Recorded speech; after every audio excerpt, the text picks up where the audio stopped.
Well, I got some things on my mind and my heart today. I'm going to talk about the glory, right? Let's talk about the glory. The glory is something you can't see, you can't smell, you can't taste. You can feel it though. And the thing about glory is it's such an amazing feeling that it's addictive, right? It could be misinterpreted with other emotions that lead to a dopamine release, a feel good, that effect to a cause, that cause and effect, right? So if you are prepared in the likeness of your God, you're giving the glory back every time. Why? Well, we know why. Because the glory is God's. What else do you need to know about it? You give the glory back to God. So when you go on 870 different times with a bad lead, if you don't know definitively in your heart, that number just isn't for anybody that's got a thumb or an index finger and half a brain to call in and chat it up with the dispatchers, right?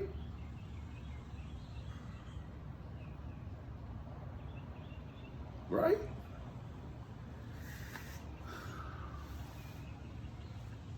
So,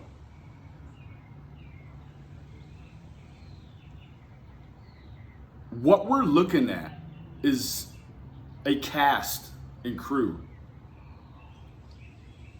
of people that want the glory. They want the glory because they want to be famous on YouTube. And what comes with that is that good, that dopamine release, that good feeling all the time. You know, oh, I'm making money. I can sit on my ass. I can do this. I can do that. I can say this. I can say that.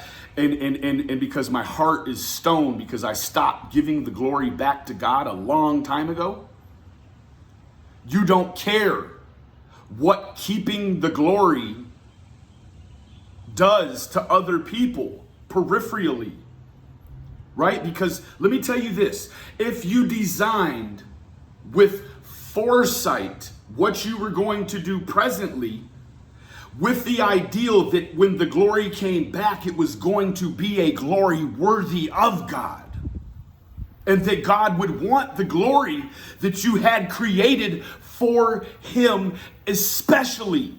That's what you do for God.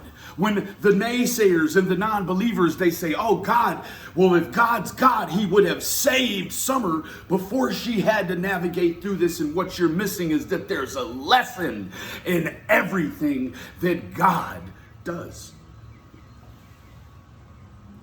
God didn't have to submit for a copyright for the songs that birds sing. It says God didn't have to write on the lapel the beautiful works of a meadow in a sunset, because he's the creator. He painted that.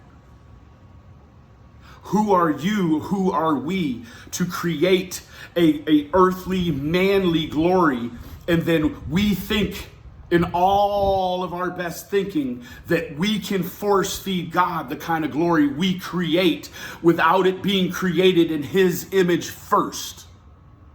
Now, people get caught up in the macking. in the words of Charleston White from Fort Worth, Texas, he said, people get caught up in the macking. They lose the message because they don't like the way it sounds. Guess what? If I gotta put a fuck or a shit or a damn in there to keep the naysayers away, well, fuck, damn, shit, I'm gonna keep on doing it, right? Because while you're worried about Benny and how he says stuff on YouTube, you're an adulterous, pill-addicted mess, whomever you are. or, you secretly kick your dog, but you're worried about Benny saying fuck, right? You overdo it on your pain meds, and so you come up short at the end of the month. But because you get a prescription, it's okay. But Benny better not say fuck, or we're going to take on the coat of the judge of Jesus and condemn this man and Summer Wells and her family. Because guess what? It's ultimately God's fault, right?